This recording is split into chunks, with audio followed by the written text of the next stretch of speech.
Thanjavur chicken gravy எப்படி சமைக்கலாம்ங்கிறத பார்க்கலாம். இதில் வந்து சின்ன வெங்காயம், சோம்பு போட்டிருக்கேன், கருவேப்பிள்ளை, பட்டை, கிராம்பு போட்டிருக்கேன். வந்துருச்சு. இப்போ இஞ்சி பூண்டு பேஸ்ட்டு சேர்க்க போகிறேன். ஜீரகம், மஞ்சத்தூள் சேர்த்துருக்கேன். நல்லா வதக்கிக்குவோம். இஞ்சி பூண்டு பேஸ்ட்டு நல்லா வதங்கிருச்சு. பச்சை வாசனை வந்துட்டு நல்லா வதங்கிருச்சு. தக்காளி சேர்த்துக்கலாம். தக்காளி நல்லா வதங்கி கிரேவி மாதிரி ஆகணும். தக்காளி நல்லா வதங்கிறதுக்காக உப்பு சேர்த்துக்கலாம். உப்பு சேர்த்தா சீக்கிரம் வதங்கும்.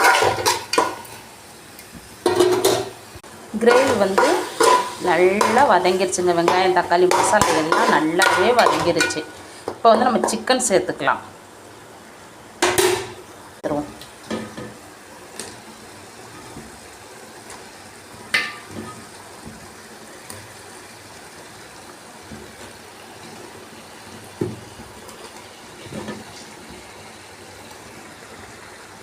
வந்து நல்லா பிரட்டி விட்டு ஒரு 5 to 10 நிமிஷம் நல்லா வேகணுங்க. நல்லா வேகட்டும்.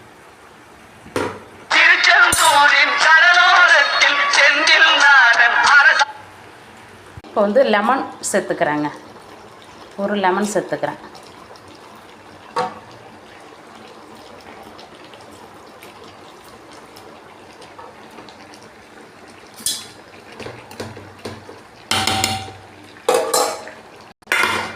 சிக்கன் நல்லா வதங்கி தண்ணி விட ஆரம்பிச்சிருச்சுங்க.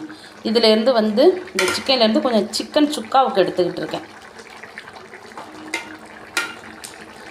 சிக்கன் சுக்கா கொஞ்சம் செஞ்சுக்கலான்ட்டு சிக்கன் சுக்காவுக்கு கொஞ்சம் கறி எடுத்துக்கிட்டு இருக்கேன். எலும்பு கறியாக இந்த பாருங்க. இது வந்து சிக்கன் மிளகு சிக்கன் சுக்கா செய்ய போகிறோம்.